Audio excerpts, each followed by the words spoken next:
Então vamos começar a próxima palestra agora, com a doutora Ana Paula Inzo Carneiro, que é médica, graduada pela Faculdade de Medicina, PUC São Paulo, pós-graduada em Ginecologia e Obstetrícia pela Universidade de Campinas, a Unicamp, especialista em reprodução humana e videoendoscopia, ginecologia, pelo Centro de Reprodução Humana de Campinas, apaixonada pelo trabalho com mulheres, realizou trabalhos com parteiras do Amazonas, Ceará e Bahia. Em 2008 e 2009 participou do grupo de gestantes em parto natural de Byron Bay, na Austrália, onde estudou Ayurveda para mães e bebês. Formada em Ayurveda também pelo Instituto Naradeva Chala, com curso avançado de Ayurveda para mulheres com o Dr. Robert Svoboda e a Dra. Cláudia Welsh. E recentemente ela esteve com a gente lá no EVP na Índia. Maravilhoso. Então vamos lá. Muito obrigado, Ana, pela presença. Por favor. Boa tarde. Bom, primeiro eu queria agradecer ao Eric e a Sabrina pelo convite, pela oportunidade de estar aqui com vocês. E pelo presente de falar de Ayurveda e parto, que é uma coisa que eu amo de paixão. Então, para mim é um prazer sempre falar nesse assunto. Eu, conversando com a Sabrina, fiquei meio preocupada, porque eu vou falar de parto, né? O que eu vou falar de parto? O parto é tão grande, né? Essa história pré-natal, o que eu vou abordar, né? E eu pensei em colocar, assim, uma pergunta que as pessoas me fazem: Ana, o que você usa do Ayurveda na sua prática obstétrica, né? Porque isso, às vezes, quem trabalha com Ayurveda, professores de yoga, às vezes até a própria paciente vem e pergunta: mas o que você consegue colocar na prática, né, do Ayurveda na tua prática obstétrica, no teu dia a dia? Meu dia a dia, eu já falo aqui para vocês, né, tem algumas pessoas que me conhecem meu trabalho, mas a maioria aqui não. Eu trabalho, 80% eu trabalho no SUS, né? Então, não imagina a dificuldade que isso é, né? E 20%, mais ou menos, em consultório particular. Então, eu vou mostrar aqui, mais ou menos, o que é a minha prática, o que eu consigo colocar do Ayurveda nessa prática, porque eu acho que esse congresso, né, esse encontro aqui é para falar da saúde da mulher, então acho que é para todo mundo, né, para todas as mulheres. Bom, uma gestação, né, hoje em dia, quando que a gestante aparece, né? Ela aparece no consultório, no SUS, ela aparece já grávida, né? Então essa é a nossa realidade. 100% das mulheres gestantes, não 100%, mas a grande maioria, ela vai aparecer já com um teste de gravidez positivo, né? E eu acho que essa é a grande diferença entre a medicina atual, né, a medicina que a gente pratica aqui, e o Ayurveda, né? Ela chega com a gente já, estou grávida, e aí o caminho vai começar até o parto. Poucas pessoas, né, a gente tem esse preparo antes, que é o preconizado pelo Ayurveda.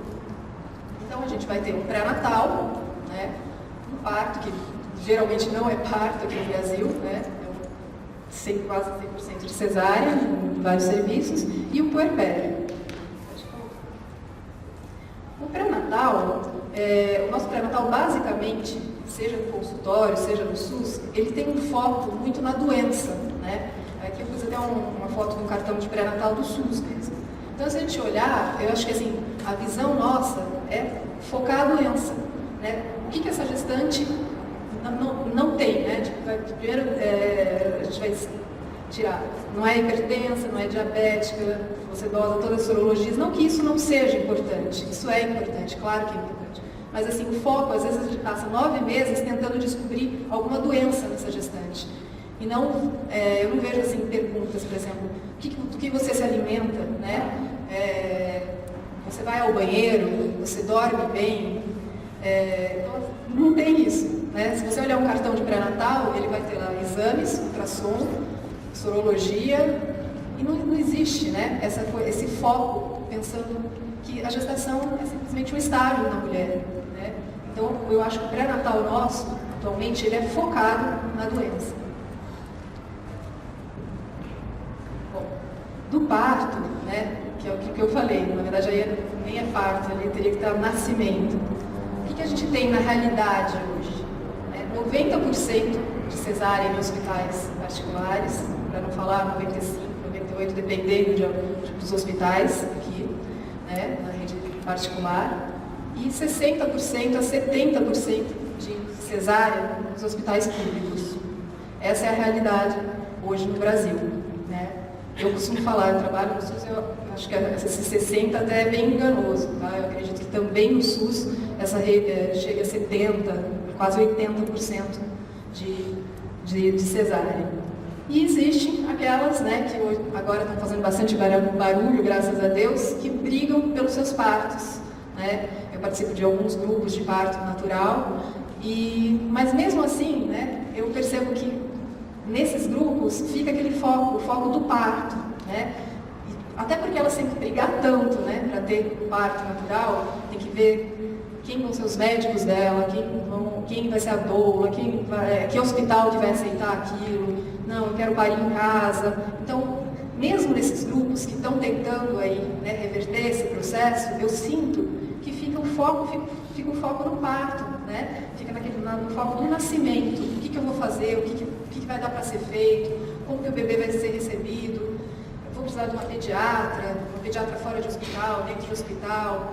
Quem tenta ter parto em casa, tem todas as dificuldades que a gente está vendo aí no último mês, aí tá, né? Bastante polêmico isso daí. Então, assim, mesmo nesses grupos, né, eu tento até trabalho especificamente em Campinas, com um grupo em São Paulo, a gente tenta, é difícil, porque tem essa dificuldade de parir, então o pessoal acaba focando no parto. E o Ayurveda mostra que o parto ele vai ser uma consequência, né, do trajeto aí até o parto. Então, não ficar tão focado no momento do parto, e sim no caminho, né, o que leva até o parto. E o puerpério, né? O puerpério, basicamente, se fala de puerpério, né? A mulher pariu, é a amamentação. Se esquece da mulher. A gente vai pensar só que a mulher tem que amamentar. E não vai ver o que tem atrás disso daí, né? Não adianta eu querer forçar a barra para amamentar, e quem amamentou aqui sabe, né, as dificuldades que tem. Às vezes a gente sabe que é lindo, tudo, mas existe muito problema com a amamentação. E precisa ter uma mulher forte, não só fisicamente, como psicologicamente, para estar podendo fazer isso. E eu vejo que a medicina atual ela foca na amamentação. Tem que amamentar, mas ela não nutre essa mulher no puerpério, né? Ela não dá essa assistência para a mulher no puerpério. Bom, aí vem o Ayurveda, né? E isso é a minha grande paixão. Porque a gente vê que no Ayurveda, né, tem o pré-natal, tem o parto, tem o puerpério. Mas, antes disso, a gente tem uma pré-concepção. Então, qual o cuidado, né, do casal, né, para gerar um filho saudável? Então, eu acho que esse é o grande diferencial do Ayurveda. Então, investir no tratamento do casal, né, a gente vai tratar todos os desequilíbrios do homem, da mulher, para gerar um filho saudável, né, ter essa consciência, ou até não, né, porque assim, no consultório mesmo, às vezes chega casal, não, então a gente vai tentar engravidar, então vamos começar o processo. Conforme isso vai sendo trabalhado, eles veem que não, isso daí não é para mim, entendeu? Até ter essa escolha, entendeu? De pensar se isso é para mim ou não, que eu acho que não acontece, né, aquilo que eu falei, as pacientes já, na maioria das vezes atualmente, chegam já com o exame na mão. Estou grávida, muitas felizes. No SUS eu vejo muita mulher desesperada com o exame, o que eu vou fazer com isso, né? Então isso não foi pensado, isso não foi trabalhado. E o Ayurveda, eu acho que a beleza está aí, nessa pré-concepção, na pré-concepção e na concepção, né? E mais, né, indo mais longe, não só antes da pré-concepção, o Ayurveda vai tratar o ciclo menstrual da mulher, ele dá importância. Então, assim, isso é a vida da mulher, né? Primeiro, ele vai tratar o ciclo menstrual da mulher, você vai ter né, esses ciclos, até que a Laura já falou um pouquinho aqui da parte de ciclo menstrual. Aí você vai ter uma pré-concepção adequada, uma concepção, pré-parto, um pré-natal, que é um pré-natal bem diferenciado do pré-natal que a gente costuma fazer, né? O pré-natal do Ayurveda, ele visa cada fase de desenvolvimento desse feto, né? Seja na parte alimentar, ele orienta cada mês, a nutrição de cada data. A gente sabe que em cada mês está se formando um dato, está se formando um tecido. Então, o pré-natal, ele não é um pré-natal geral, ele vai ser focado pelo aquilo que está sendo formado naquele momento de vida do embrião. O parto, o puerpério, e para ir mais longe, a menopausa, né? Então, isso, na verdade, é um ciclo. Se a mulher passou pelos processos, né, de parto, vivenciou isso normal, ela vai chegar numa menopausa, como a Rita falou disso daí, com muito mais tranquilidade. Então, assim, o que eu vejo, né, o Ayurveda, isso daí, de ser cíclico, né, não é focado apenas no momento, né, no parto, no nascimento. O nascimento é importante, mas existe tudo isso daí. Tem o primeiro ciclo menstrual, tem o cuidado com a pré-concepção, né, e até atingir, depois a mulher, quando ela atinge a menopausa, se ela vivenciou tudo isso daí, ela vai chegar nesse período com muito mais tranquilidade, né. Bom, no clássico, o Sushruta, ele já falava sobre o que é, né, o nascimento ele comparava o crescimento de uma planta ideal com o nascimento de uma criança desejada, né. Para a gente ter uma planta, né, o crescimento de uma planta, a gente vai precisar do quê? Uma estação ideal, né, para uma semeadura, solo fértil e sementes e fluidos e nutrientes adequados para essa planta crescer. A mesma coisa quando a gente pensa na concepção de uma criança. A gente vai precisar de uma melhor época para a concepção, um útero saudável para gestar, né? E espermatozoide, óvulo e fluidos sexuais adequados, saudáveis para gerar esse bebê. Bom, na melhor época para a concepção, né, os clássicos do Ayurveda, eles falam muita coisa, são capítulos, descrever qual é a melhor idade para se engravidar. A gente vai aprofundar um pouquinho mais. Agora, estações do ano. As estações do ano, existem algumas estações onde o óvulo e o espermatozoide ele vai estar um pouquinho mais forte, né? Dependendo do desequilíbrio de cada um. Então, Pita, quando está com desequilíbrio Pita, talvez uma estação seja melhor, outra, mas no geral eles recomendam que seja uma estação pré-inverno. Aqui no Brasil seria junho, seria o melhor período para a concepção. Na minha prática, assim, eu não tem como falar, não, então vai engravidar, todo mundo vai engravidar em junho. Eu acho que tem que ter um bom senso, né? Mas assim, onde o casal esteja mais equilibrado, né? Então, se ele passou por um processo aí de limpeza, eles estão mais tranquilos. Às vezes eu até recomendo, o casal vai tirar umas férias. Então vamos começar o tratamento agora? Vamos. Então eles vão fazer, o tratamento ele geralmente é de 3 a 6 meses, tá? Pré-concepção. Daí tá liberando o casal para estar concebendo, né? E as estações do ano, então aqui no Brasil seria junho, mas assim, isso é conversado, né? Então primeiro ver qual a possibilidade aí do casal de estar se cuidando, tendo esse tempo, tendo esse descanso para poder estar realizando a concepção. E os dias apropriados do ciclo menstrual. Bom, no ciclo menstrual a gente já sabe que tem o período fértil, que é ali onde acontece a concepção. Mas mesmo dentro desse período fértil, existe uma fase que é melhor, né, que o Ayurveda recomenda essa concepção, que seriam os primeiros dias, né, que é uma fase Kapha. O ciclo menstrual, ontem a Rita falou um pouquinho também, ele se inicia da menstruação até o período ovulatório, a gente está no período Kapha. Do período ovulatório até a menstruação, a gente está no período, uma fase Pitta. E a menstruação em si é um fluxo onde Vata está predominando, né? O período ovulatório, período quando ovula, é Pitta. Mas um pouquinho, o que antecede, a gente está no período Kapha. E esse seria o melhor período para a concepção, que seria aproximadamente 12º dia do ciclo da mulher, né, contando a partir do dia da primeira menstruação. Então, assim, a Ayurveda preconiza que ali estaria, né, existiria um potencial melhor para a concepção. Bom, aqui aquilo que eu falei, né, sobre os clássicos, né, idade ideal para casar, idade para a primeira concepção. Então, Sushruta já falava de uma menina de 16 anos engravidar de um homem de 25. Ashtanga Hridaya falava do homem casar aos 20. Charaka, o homem não é preparado para ter coito antes dos 16. Eles falavam isso sobre a qualidade do sêmen. Eles acham que o sêmen não é ainda adequado antes dos 16. O Prasuti Tantra fala, se uma mulher abaixo dos 16 anos engravidar de um homem abaixo dos 25, ou ela não irá conceber, ou se conseguir engravidar, ela terá uma morte intrauterina do feto, e se a criança nascer, não viverá por muito tempo ou terá órgãos fracos, doenças e deformidades. Aqui são capítulos, assim, eles descrevem coisas que a gente fica até assustado, mas assim, eu acho que tudo tem que ter um bom senso, né? No Ayurveda, se você for ler os clássicos, né? Você tem que ter um bom senso e saber o que é aquilo que fica, né? E o que fica, eu acho que é do Prasuti Tantra, que é um resumo de toda a parte obstétrica, é que mulheres muito jovens ou de idade avançada não devem engravidar, né? Esse é o recado final, assim, se você ler toda a parte da obstetrícia, é isso daqui que fica. E se a gente for ver a realidade, nossa, que é isso aqui que está mais acontecendo, né?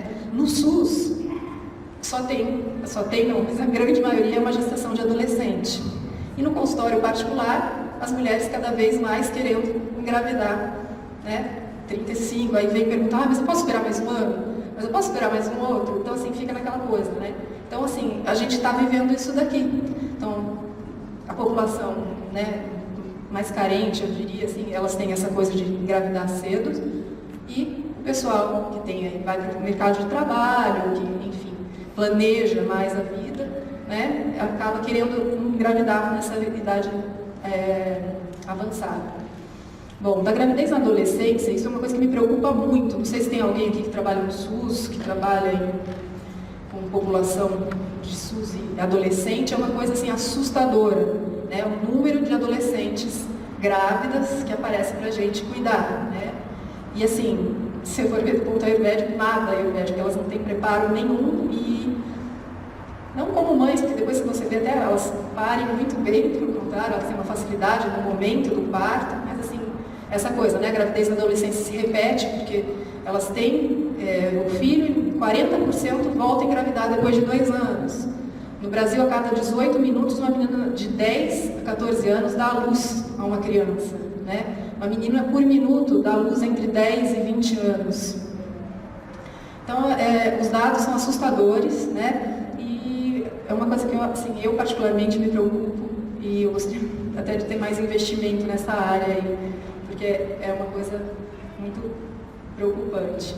E a gravidez na idade avançada, não que não seja tão preocupante, mas o que acontece? A mulher que procura ter filho na idade avançada, geralmente já vai procurar o médico, ela faz esse trajeto da pré-concepção, talvez ela não faça o tratamento inteiro, mas ela já tem um pouco mais de medo, então ela vai aparecer no consultório, ela vai aparecer no posto de saúde e vai perguntar, não, mas não tem problema, eu preciso fazer exame, né? Então ela se prepara um pouco mais, né?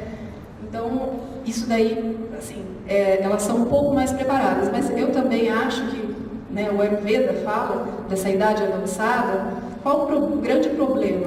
Se a gente lembrar, não sei quem estava aqui na aula ontem da Rita, a menopausa, né, que chega na mulher brasileira em torno dos 49 anos, ela começa um período Vata, né, onde o Vata vai estar sendo exacerbado. O que acontece? A gente pare, na época, numa fase pita da vida, numa fase de ação, né? O que acontece se a gente tem um filho aos 40, aos 42, enfim? Quando eu estiver naquela fase que era para eu estar entrando, numa fase Vata, uma fase que era para eu estar sossegando, que eu vou ser a conselheira, que eu vou estar doando, né? Que foi o que ontem a Rita falou tão bem.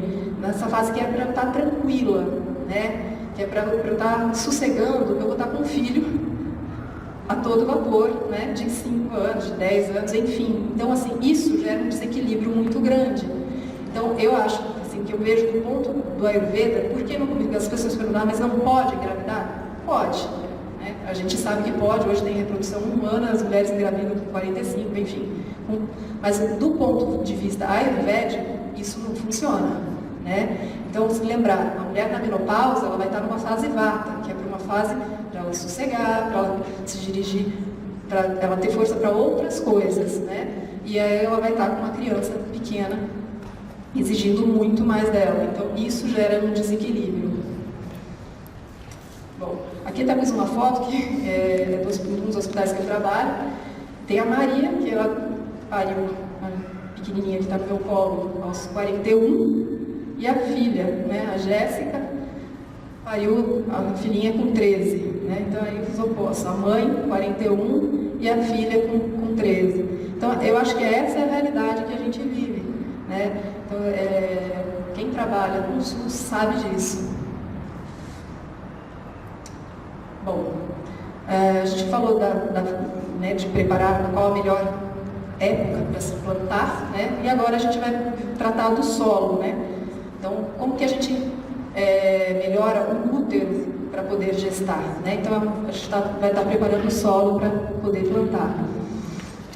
Ciclos menstruais equilibrados, isso é o mais importante. Eu acho que assim, é uma coisa que, para a saúde da mulher, o Ayurveda aqui é muito forte, que ele, até não só do que ele fala, mas também do que a gente pode fazer para equilibrar o ciclo menstrual. Eu vou dar uma aprofundada um pouquinho nisso. Útero purificado e útero tonificado. O útero purificado é basicamente isso, né? Menstruando regularmente, tendo suas menstruações regulares. E aqui também a gente pode usar muita parte de fitoterapia para fortalecer esse útero, para poder gestar, né? E tratamento de patologias uterinas. O que é isso, né? Uma mulher tem um mioma, tem um pólipo, tem um septo, tem alguma coisa. Primeiro eu trato, depois eu libero para engravidar, não o contrário, né? Quando a paciente aparece desesperada lá, um mioma e um gestando, ou enfim. Então, assim, o Ayurveda mostra isso daí. Primeiro trata a patologia e depois libera para estar concebendo. Aqui eu coloco uma frase, toda vez que eu dou aula de ciclo menstrual eu coloco, porque eu acho muito bonita, e mostra a importância da menstruação, né, para o Ayurveda. O bronze se limpa com ácido, o rio se limpa por força do seu próprio fluxo e uma mulher é purificada com a menstruação. Eu fico encantada com essa beleza que o Ayurveda traz sobre a menstruação, né, e o poder da menstruação. Uma coisa que eu vejo assim, que as mulheres não respeitam, né, não têm respeitado os ciclos menstruais. Em consultório, todo mundo fala, né, os médicos que falam para bloquear o ciclo, também tem. Mas tem muita mulher que chega e fala, por favor, eu não quero menstruar, né? Muita. Então, assim, talvez elas não, né? Isso daí falta de consciência mesmo, de explicar, mas é um número crescente agora de pílulas, todas as pílulas novas que chegam no mercado, é tudo bloqueando o ciclo, toma 3 meses, toma 6 meses direto. Então, os lançamentos, né, da indústria farmacêutica é bloqueando o ciclo menstrual, né? Então, isso me preocupa bastante.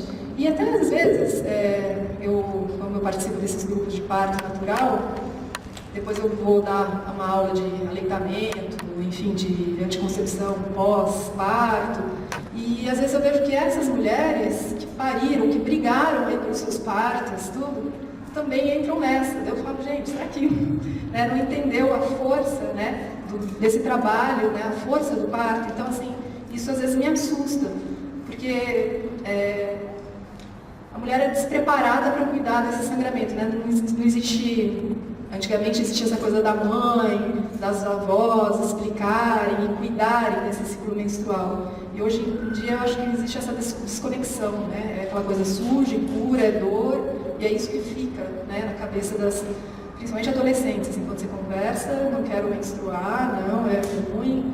Então, assim, eu acho que isso daí é uma coisa bem séria, uma coisa para ser cuidada. Essa foto aí que está aí, na verdade é uma pintura de uma artista plástica lá de Byron Bay, da cidade onde eu morei na Austrália, que eu tive o primeiro contato com a Ayurveda, e Byron Bay é uma baía, né? E se desemboca no mar. E é onde os antigos aborígenes, elas iam para menstruar, né? Fazer seus rituais de menstruação. Vocês estão vendo umas pedrinhas em volta dela, elas fechavam o círculo, respeitando o momento delas. E também um lugar onde elas iam para parir. Acho meio... Bom.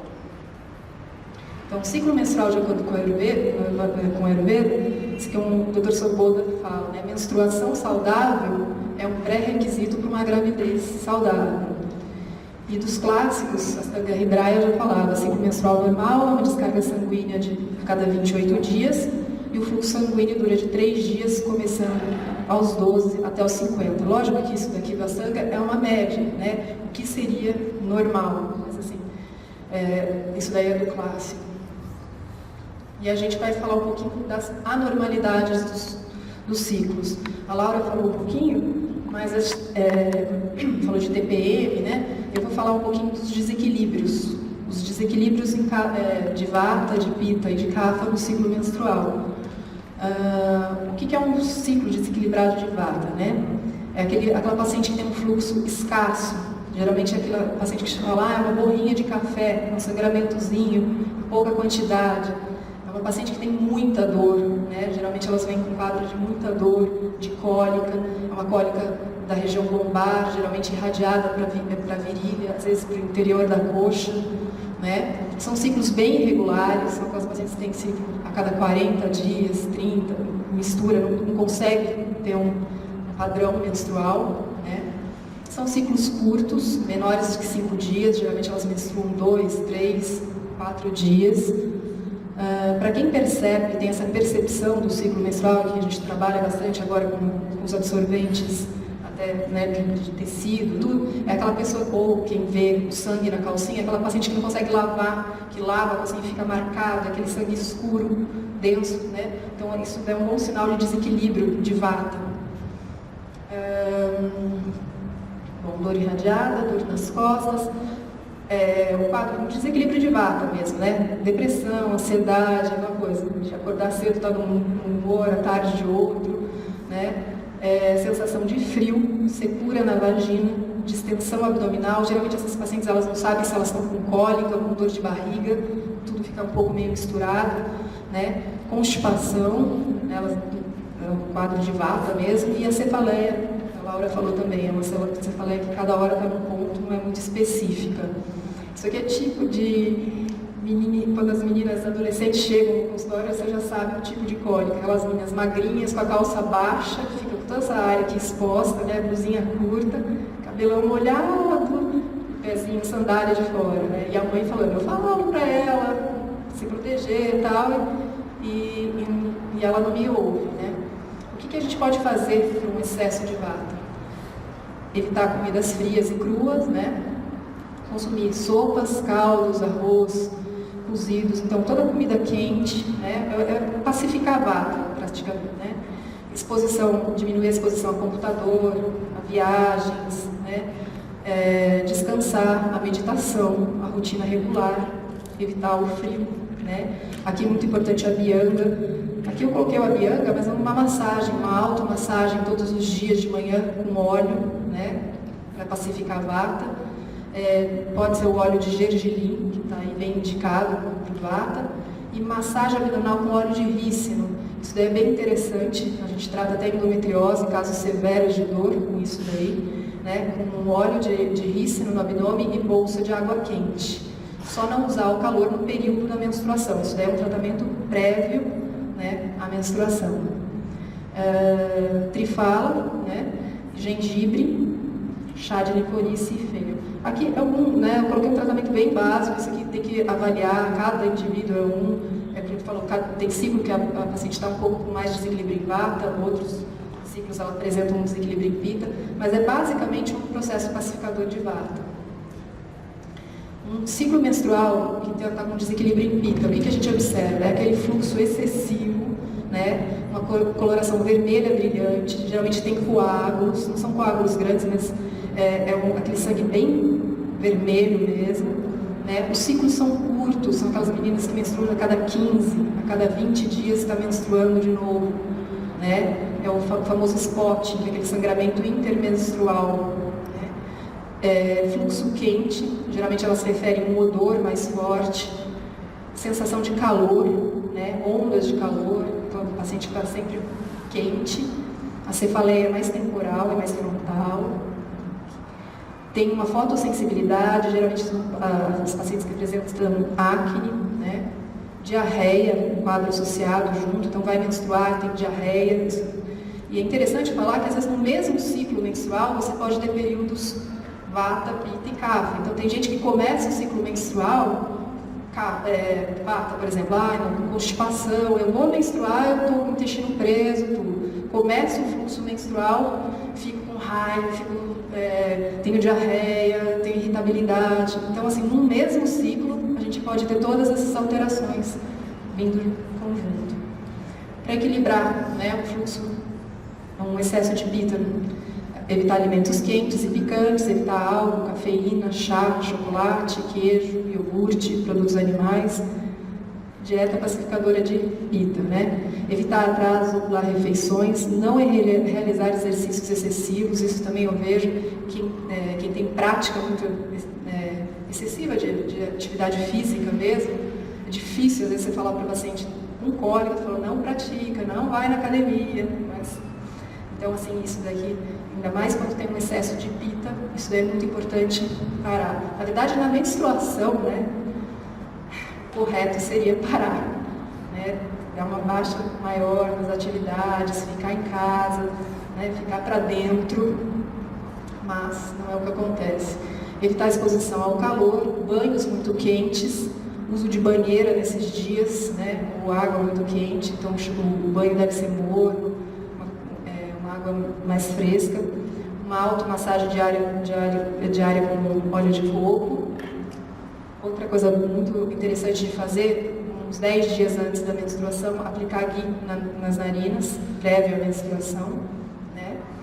Pranayama, aqui os pranayamas que tendem a refrescar um pouco mais, o Sitali, um deles, por exemplo, o suco de aloe vera ajuda, âmula e chá de coentro. Bom, um fluxo, né, com desequilíbrio aí de carro, o que chama atenção na paciente com desequilíbrio de carro? É aquele fluxo moderado, mas geralmente com muito coágulo, né, são coágulos grandes, são aquelas pacientes que às vezes, na população simples, elas até falam, nossa doutora, eu estou perdendo o fígado por baixo, está saindo um pedaço de fígado, é aquela coisa de coágulo grande mesmo, né, sensação de frio, geralmente esse frio é nas extremidades, dor moderada, não é aquela dor do vata, né, aquela paciente que tem cólica, mesmo que se contorce de cólica, tudo é bem um desequilíbrio de vata. Essa dor já é uma dor um pouco mais moderada.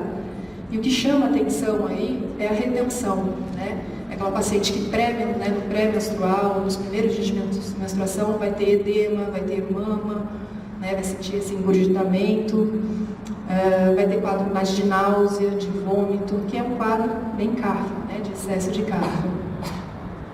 Palidez cutânea e triste, chorosa, também formando quadro.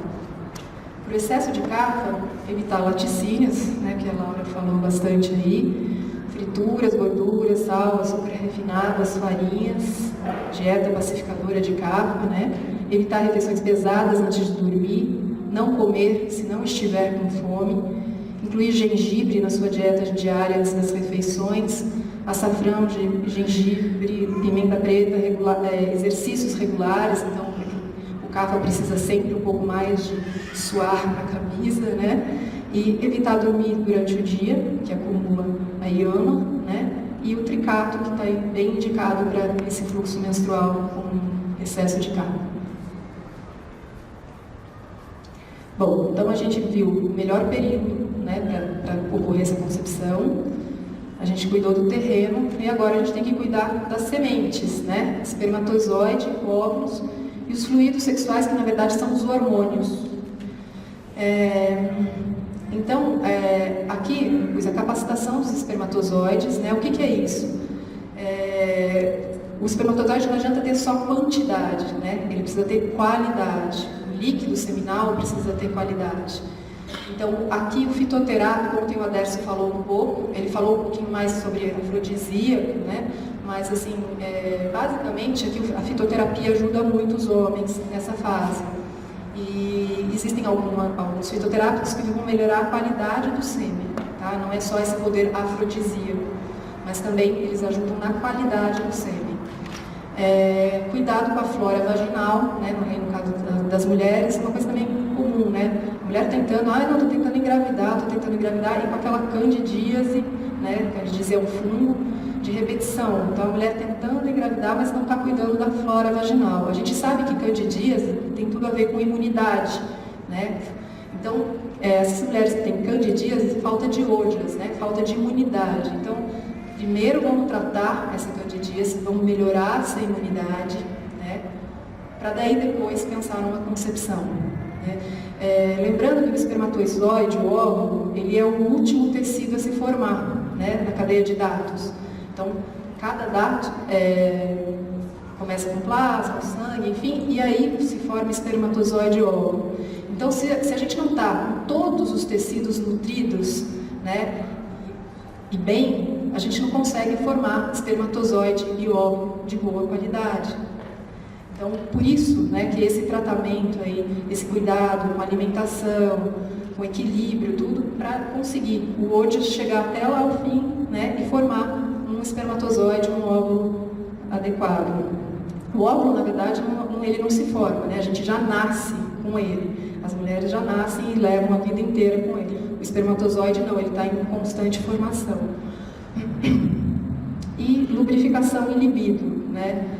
Não adianta nada a gente tratar o casal, explicar tudo direitinho se a pessoa também não está com a mínima vontade de fazer sexo, né? Então, assim, o libido tem a ver com ojas também, né? Que é essa qualidade, né? Que é o brilho, né? Que no Ayurveda eles falam, o brilho da pessoa. Então, a gente precisa tratar primeiro disso também, melhorar essa libido. Então, aqui os fitoterápicos, eles ajudam bastante, tanto na libido, na lubrificação vaginal. Lógico, se você tiver com os hormônios adequados, vai ter mais fácil dessa lubrificação estar acontecendo, mas também tem recursos aí externos, como ela citou, do óleo de gergelim, também é uma boa indicação. E tratamento de doenças sexuais, né? HPV, sífilis, herpes, enfim, primeiro tratar qualquer doença sexual, para depois estar liberando esse casal para a gestação. Bom, dos fitoterápicos, só coloquei aqui porque eu sabia que ontem teve aula do Aderson, mas o Shatavari é chamado Ganda, que são os principais, assim, né, que são sempre os mais citados, né? Amalak, o Lótus, Donquai, o Chura, o Dushi e Bala. Lógico que, assim, eu coloquei aqui, eu não vou entrar em detalhe, mas existem indicações para cada desequilíbrio, né? Qual seria mais indicado o Shatavari, qual seria indicado a Ashwagandha, enfim, ou a combinação de algum deles. Bom, Charaka, ele resume um pouquinho aí o que é o cuidado, né? Quais são esses cuidados aí da pré-concepção. O aumento do equilíbrio do corpo, mente e espírito do casal. É interessante que, assim, no Ayurveda ele já fala do casal. A medicina atual, assim, eu vejo ela focada em gravidez, é coisa de mulher, né? Dificilmente, agora sim, quando o casal quer um parto, um pouco mais consciente, vai o homem na consulta. Mas 80%, né, das consultas é a mulher que aparece lá, é a mulher que aí você tem que convencer, puxar o homem para a consulta. Eu estou falando, gente, porque é a minha experiência no SUS. Eu sei que tem casos e casos, né, de maridos super companheiros, mas assim, eu estou falando aqui do geral, assim, da grande maioria, né? Então, assim, lá eles já falavam a importância do casal. Acho que tem uma dificuldade muito grande de entender que a gestação é do casal, né? Existe aquela coisa, a gestação é da mulher. Inclusive, reprodução humana mesmo, né? Quando a gente começa um tratamento em reprodução humana, quando o casal está tentando engravidar, que está tendo dificuldade para engravidar, o que acontece é sempre assim, vamos excluir todas as patologias, as coisas, sempre a mulher é a culpada, o homem sempre o último a ser investigado é o homem, né? Sempre existe esse pé atrás, então é interessante, e Charaka já falava, é o casal, né? A meditação ele propõe aqui, eu acho bem para o esforço, né?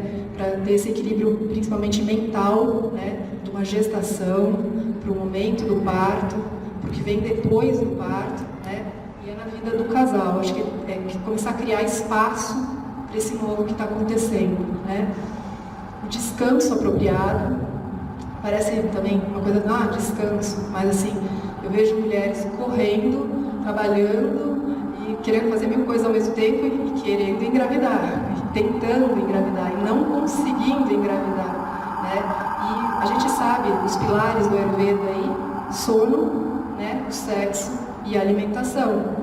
Então, assim, o descanso, eu acho que aqui parece uma coisa né, tonto ali, fala, né, descanso apropriado, mas assim, eu vejo que as mulheres não têm tempo para engravidar, essa que é a verdade, que aparece, né, no consultório, assim, todo mundo correndo, todo mundo sempre tem 1000 coisas, 1000 planos, seja na carreira. Então, assim, eu acho que esse tratamento, né, pré-concepção, ele é importante até para a pessoa colocar na balança, será que eu tenho espaço para essa criança? Né? Será que é o momento? Será que eu vou conseguir diminuir meu ritmo? Será que eu vou conseguir dormir para poder, né, gestar? Então, eu acho que esse tratamento pré-concepção, ele serve também para isso, né, para ver se isso daí está dentro do casal, né, da proposta do casal. Não usar drogas e álcool.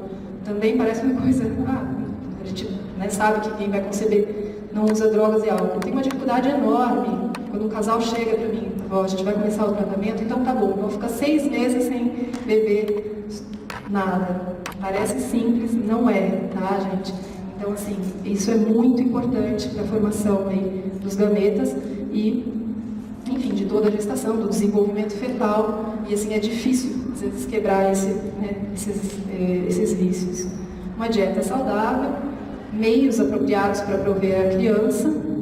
Eu acho que aqui a maioria, assim, que eu vejo só se preocupa com esse tópico, né? Se eu vou ter dinheiro, se eu vou ter condições, e acho que se esquece um pouquinho do resto.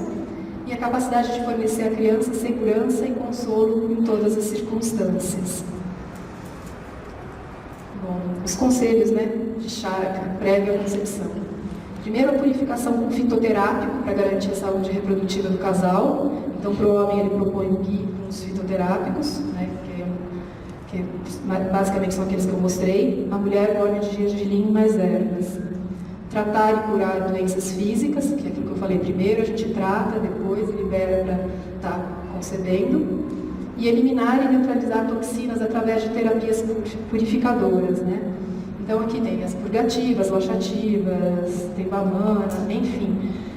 O que eu faço na minha prática? Não dá para fazer um panchakarma em todo o casal, a gente nem tem condições de fazer um panchakarma de 30 dias, enfim, fazer todo esse preparo. Mas pelo menos algumas purificações. Então você observa aquele casal, conversa, vê aquilo que chama mais atenção na mulher e no homem, né? E aí a gente vai tentar aí fazer separadamente aí. Então, se a mulher, por exemplo, tem uma constipação já há muito tempo, então você vai pacificar o vato. O marido é aquele a 1000 por hora, enfim, empresário, você vai acalmar o pita. E aí você vai, às vezes, você vai associar algum desses processos de panchakarma, né? Algumas, o que eu mais uso, na verdade, são pequenas purificações, Amapachama, por exemplo, de 1 semana, de 15 dias, aí acalma esse casal e aí está liberado, né, para estar começando a gravidez. Bom, então a gente falou da pré-concepção e agora o que eles falam sobre a concepção, o momento da concepção, o dia, né? Aqui as condições, as contraindicações para as mulheres terem o coito, né? Que após uma refeição pesada, está com fome, está sedenta, assustada, com algum sentimento ruim, triste, com raiva, ansiosa, sem ou com excessivo desejo de sexo.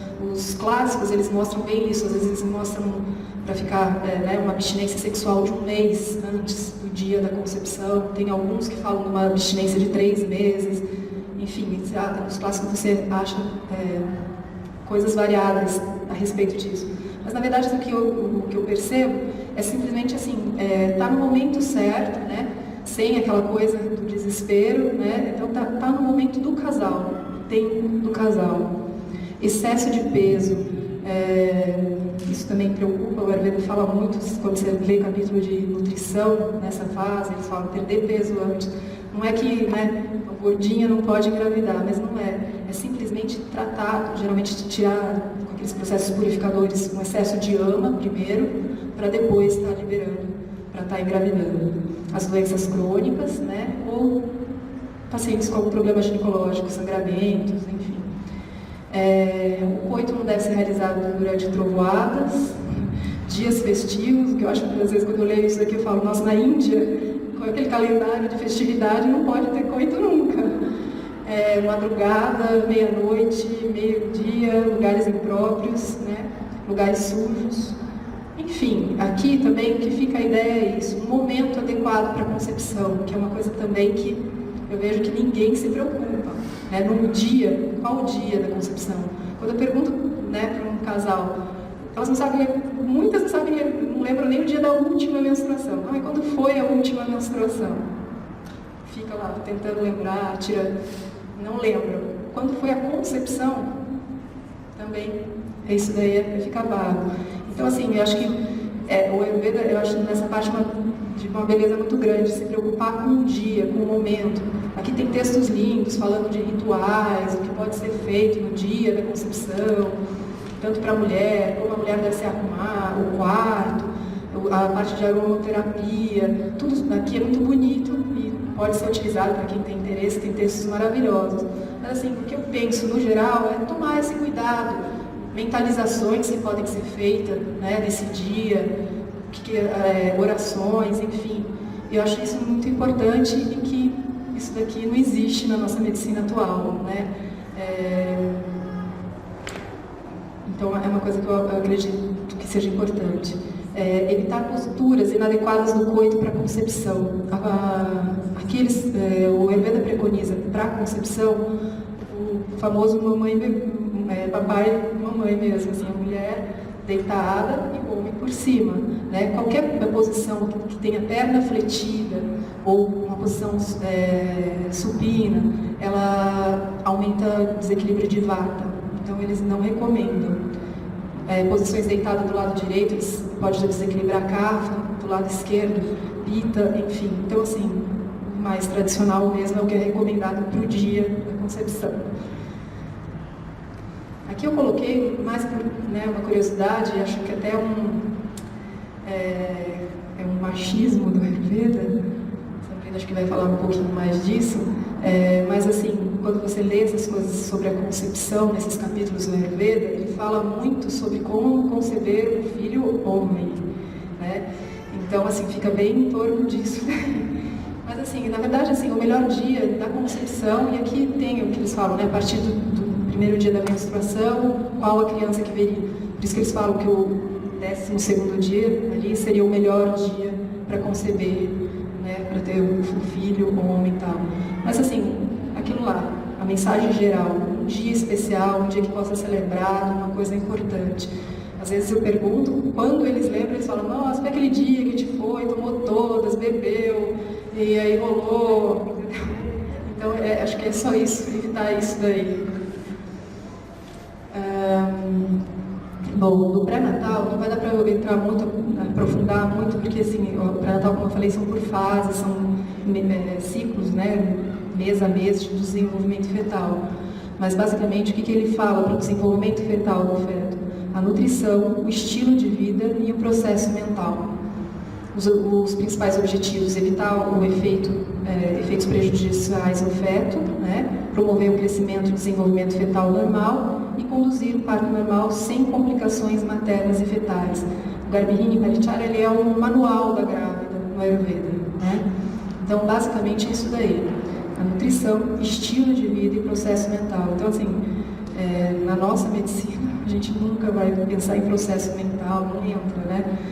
Nutrição é aquela conversa de meia hora, come isso, não come aquilo, para grávida, numa consultinha de pré-natal, mas nada disso, aquilo que eu falei, né, quando eu comecei a aula, não se pergunta o que você está fazendo, qual o teu trabalho, não existe essa preocupação. O nosso pré-natal é basicamente evitar a doença, ou prevenção da doença não existe. E o que eu acho muito interessante do Ayurveda é isso daqui, que os segmentos dos regimes preconizados servem não apenas para parir um bebê saudável, fisicamente forte, nutrido, mas também para manter a mulher saudável, que é aquilo que eu falei no começo da amamentação. Às vezes eu vejo um excesso de preocupação só com a amamentação, o fator amamentação, mas eu não vejo uma preocupação de enxergar aquela mulher que está por trás, né, amamentando. Então, os cuidados, e aí o Ayurveda entra com uma gama de fitoterapia importante para levantar essa mulher, para possibilitar essa mulher de estar fazendo a amamentação de uma forma saudável. Então, eu acho que isso daí também é bem interessante. Bom, a nutrição durante, né, a gestação aí, eu vou falar um pouquinho, tem coisas que a Laura já falou, mas é praticamente consumir uma dieta sática, equilibrando as 3 forças vitais, Vita, Vata, Pitta e Kapha, preferência por alimentos frescos, orgânicos, integrais, aquilo que eu falei do sobrepeso da mulher, tentar primeiro orientá-la a perder um pouco de peso, até porque a mulher que está com excesso realmente de peso, ela está provavelmente com um ciclo menstrual irregular, né? São mulheres que menstruam a cada 3 meses, ou estão em amenorreia, não estão menstruando. Então essa coisa de perder peso antes de engravidar também tem a ver com isso daí, né? Regularizar o ciclo antes de engravidar. Aumentar a ingesta de alguns alimentos que nutrem o tecido reprodutivo, açafrão, alho, cardamomo, canela, ghee, leite, os aspargos, noz moscada, tâmaras, amêndoas, mel, gergelim, semente de abóbora. Aumentar a ingestão de vegetais, frutas, grãos, laticínios. Evitar enlatados, congelados, enfim. Foi a aula, né, basicamente aí da Laura falando sobre o que não comer, né? E evitar alimentos crus e gelados, que diminui Agni, diminui fogo digestivo. Vocês vão ver que basicamente a gente vai pacificar a vata na gestante, né? A maioria, lógico que cada um, a gente vai ter que ver a prakriti de cada grávida, mas basicamente a gente trata de pacificar a vata nas gestantes. Até né, um dos problemas maiores do vata é a constipação. Eu costumo ver assim, gestantes, né? Aquela coisa que eu falei, do foco principal está no parto. Tem mulher que passa a gestação inteira constipada. Isso daí para o parto é uma dificuldade. Então, assim, a dieta pacificadora aí de vata, né, é muito importante fazer ela ter uma eliminação né, tranquila durante a gestação. Isso daí, lembrar que a apana vayu, né, que é o movimento de defecar, de parir, né, tá tudo a mesma no apana vayu, então a gente precisa tratar isso daí. A apreciação do alimento, comer num lugar tranquilo, satisfazer os desejos da gravidez, isso daí também é falado para Suti Tantra, sobre, mesmo aquela coisa, né, a grávida de comer alguma coisa totalmente tamásica, uma coisa que vai te acumular muito, às vezes é melhor comer um pouquinho, tá? Mas não deixar realmente, tem que satisfazer assim, os desejos da grávida pelo Ayurveda. Uma dieta balanceada, com 6 sabores, e evitar alimentos picantes, amargos e adstringentes exagerados. Aqui uma frase do Soboda, né, falando mais do Ahara e do Vihara, que é basicamente o processo mental, o que a gente faz com a grávida, esse cuidado, né, no que ela ouve, no que ela escuta, no que ela sente durante a gestação, que eu acho que assim, na medicina né, nossa aqui, a gente não tem cuidado nenhum com isso daí, né? Nunca, assim, eu vejo uma preocupação tão grande de cuidar. E o Ayurveda trata a grávida como assim, ela sempre é a primeira. Eles falam até que ela é um pote de óleo, né, que não pode ser derramado. Então você tem que cuidar daquela grávida. Então, assim, isso eu acho muito importante. O meio, né, que essa grávida vai desenvolver, né, do seu bebê. Aqui pode ter várias coisas. Eu coloquei o yoga, que eu vou falar um pouquinho do yoga na gestação, mas assim, na minha prática, tem casais que gostam de dançar, tem casais que gostam de escutar música. O Ayurveda clássico fala dos mantras, mantra para cada mês da gestação, mas assim, não necessariamente uma música agradável, uma leitura agradável, né? Essa coisa de ir num cinema e assistir um filme violento. Então é isso que o Ayurveda fala, né? De tomar esse cuidado com a gestação. Então eu coloquei um pouquinho mais do yoga, né? Porque sempre tem uma pergunta muito grande, eu vejo vários professores de yoga vindo perguntar sobre gestação e qual o benefício, né, disso daí. Então criar um ambiente calmo e seguro para a gestação. Vejo assim na prática, às vezes se a paciente não tem, né, um obstetra que cuide muito dela, eu vejo que elas tiram muito dúvidas, até para os professores de yoga, sobre gestação, né, o que está acontecendo. Reduzir estresse, ansiedade e medo. Eu acho que o yoga traz muita segurança. É aquilo que eu falei, estou falando do yoga, mas a gente pode ser qualquer prática, tá? Dança, enfim. Essa coisa de reduzir estresse, ansiedade e trazer a confiança para a mulher, que eu acho o mais importante de tudo, né? O maior benefício que eu vejo do yoga é trazer essa segurança da mulher. Aumentar o vínculo materno-fetal, melhorar a circulação para evitar os edemas, câimbras e varizes, a melhora da ampliação da respiração, né, favorecendo a oxigenação fetal, a readaptação do novo eixo de gravidade. A gente sabe que as gestantes elas estão embebidas, principalmente na progesterona, então todos os ligamentos eles estão mais frágeis, né, existe um maior risco de torções, né, então a mulher saber aonde está a gravidade, o eixo dela, é muito importante. O alívio e prevenção de dor lombar. Aqui, fortalecer, né, a musculatura do útero, o assoalho pélvico, da lombar, que ajuda no trabalho de parto e no puerpério também, que é aquilo que eu falei, preparar também para o puerpério. Até que, às vezes no puerpério a mulher vai ficar esquecida, ela não vai nem conseguir fazer a prática dela de yoga, tudo, mas preparar essa lombar para a coisa de amamentar, de carregar o filho.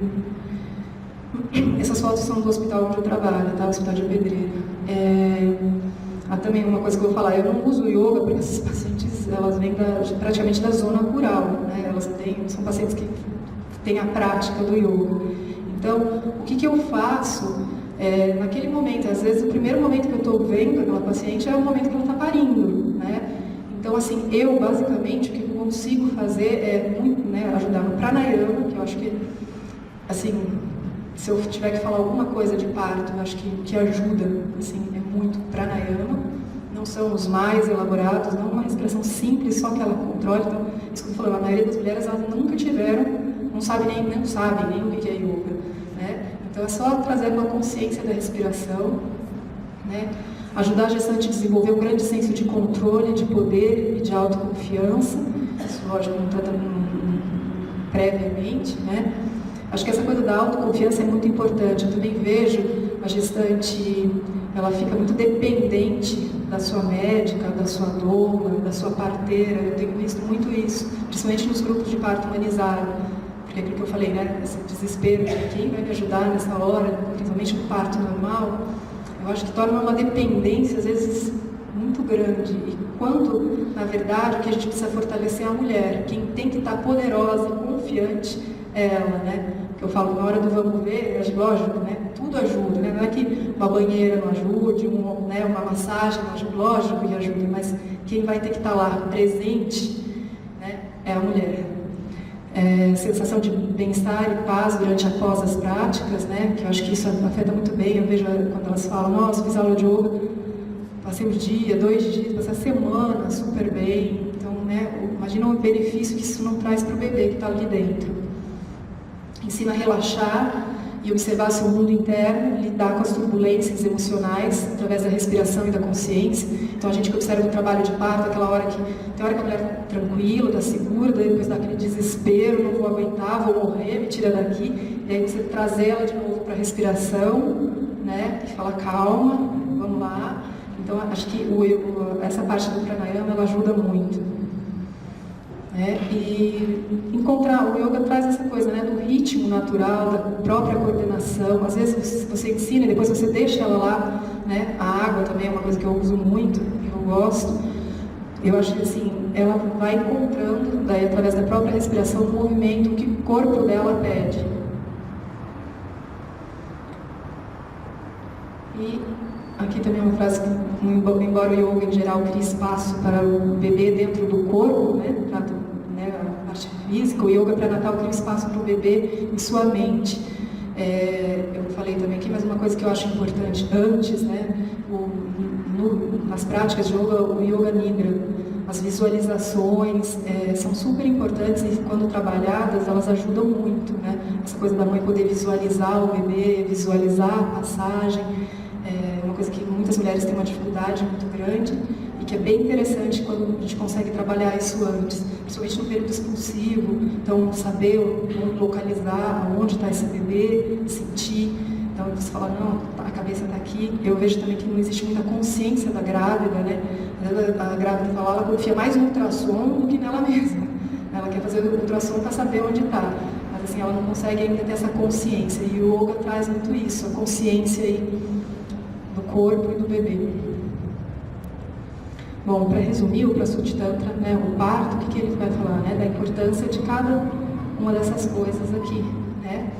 Então, o Shukra, o espermatozoide, o óvulo, a Tava, Atma, Kala, o período correto, Vihar, né, o estilo de vida, dieta, o útero. Então, todos esses fatores são importantes para um bom desenvolvimento fetal e para ter, né, o que eles falam de um parto fácil em tempo curto. Então, isso daqui é do Prasuti Tantra, mas assim, então, resumindo, tudo isso é importante para o parto, não às vezes ficar focando só naquele momento do parto, né? A gente tem que saber tudo que vem atrás.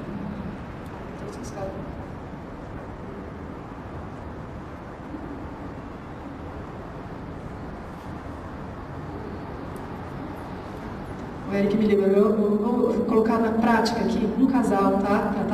Que fez um tratamento muito lindo, assim, do Ayurveda. E é isso que eu vou falar, não existe assim, porque às vezes as pessoas falam, quem se trata com a Ayurveda? Aquele casal que já tem uma prática, que já tem uma alimentação super legal, que já tem uma prática de yoga. E não, né? Isso, acho que o Ayurveda ele pode ser usado para todo tipo, né? De casal, de pessoas. E às vezes uma pequena mudança que você faz no horário de dormir, tira a televisão do quarto. Então, pequenas dicas que você faz para esse casal criam uma harmonia muito grande, né? Bom, vou falar dessa paciente, a Flávia. A primeira vez que eu tive contato com ela foi na Unicamp, ainda no pronto-socorro, um quadro de dor cólica, mas assim, cólica vata, daquelas, né? E ela vinha, era pronto-socorro, a primeira vez que eu estava vendo. E que não melhorava com analgésico, enfim, já tinha um quadro de anos de cólica, mas no momento estava no pronto-socorro, mediquei, como medica no pronto-socorro, foi tratada na Unicamp, na época, com uma laparoscopia, aquela cirurgia por vídeo, né? Foi tratado, ela realmente tinha já um processo de endometriose grave, grau 3, né? Já tinha focos em ovário, em reto, então realmente o quadro de dor dela tinha uma causa física, aí, né, que era uma endometriose. Na época, o tratamento era colocar um DIU, que era um DIU que bloqueia a menstruação. Eu estou falando que era médica dela, mas eu era residente, então assim, eu tinha chefes e não podia dar muito a minha opinião. E também era o que a paciente queria na época, né? E foi colocado esse DIU, ela ficou sem menstruar anos. Depois eu fui embora, eu entrei em contato com a Ayurveda. Em 2010, essa paciente voltou a me procurar e ela comentou, né, que ela queria menstruar, que ela estava achando que estava estranha essa coisa, ela não estava sentindo dor, que tinha melhorado muito o quadro de dor dela, mas que ela estava achando estranha aquela coisa, ela queria o fluxo menstrual dela. E aí foi quando a gente começou o tratamento do Ayurveda e a gente foi conversando, né, o que poderia ser feito. Ela tem uma prakriti vata e tinha um desequilíbrio na época também, né, em vata. Então a gente começou com um tratamento pacificador, né, com toda aquela coisa de alimentação, enfim, tudo que já foi colocado sobre pacificar a vata, mas basicamente ela usou 4 meses direto de oleação de rícero com bolsa térmica de água quente, meia hora por dia, né? E ela fez alguns enemas, alguns processos purificadores para melhorar a parte intestinal dela, que ela também tinha essa coisa. Como ela tinha um nódulo no reto de endometriose, às vezes ela também não sabia quando era dor no reto e quando era cólica mesmo, né? E pranayama, basicamente um trabalho intenso de pranayama foi feito com ela. Ela era uma pessoa que nunca tinha tido contato com yoga. E foi uma paciente que aderiu totalmente ao tratamento, também tem isso, né?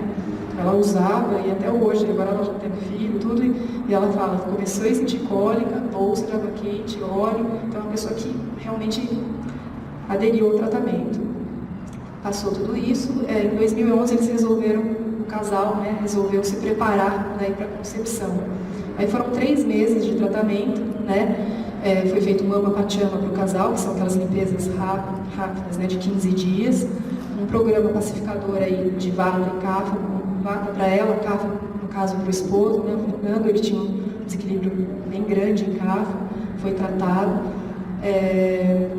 Dinacharya, então assim, aquilo que eu falei, eles não praticavam, a Flávia acabou aderindo ao yoga, fez yoga durante toda a gestação. O Fernando, ele tinha uma dificuldade grande, eu só propus uma saudação ao sol para ele, foi uma coisa bem tranquila, mas aí eles foram entrando nesse mundo e é por isso que eu acho que o bonito, né? Às vezes a pessoa começa, elas não tem nem noção do que, né, do potencial que é isso daí, e aí elas vão sentindo no próprio corpo, né, essa coisa de limpeza, e vão aderindo ao tratamento. Então, eu acho que essa beleza, se sentir no teu próprio corpo e aí realmente acreditar no processo. E em 2012 agora foi, né, em março, o parto da Flávia, depois de todo esse tratamento, um parto natural, um parto que, assim, com grande consciência, assim, que eu vejo, um casal que, eu falei, não tinha, né, não tinha esse mundo, né, que às vezes pra gente, sei lá, que já tem uma prática, tudo, mas assim, um parto que eu fiz absolutamente nada, né, só olhei o casal, um casal que ganhou, assim, nesse tratamento, uma consciência muito grande, uma força muito grande, né, e assim, é isso que eu desejo para as minhas pacientes, né, para as minhas amigas, na verdade, essa consciência e essa força do parto, né, não quero que ninguém dependa de mim, lógico, eu vou estar lá para apoiar tudo, mas eu acho que a força maior, né, a consciência maior tem que estar ali, e eu acho que é isso que o Ayurveda traz.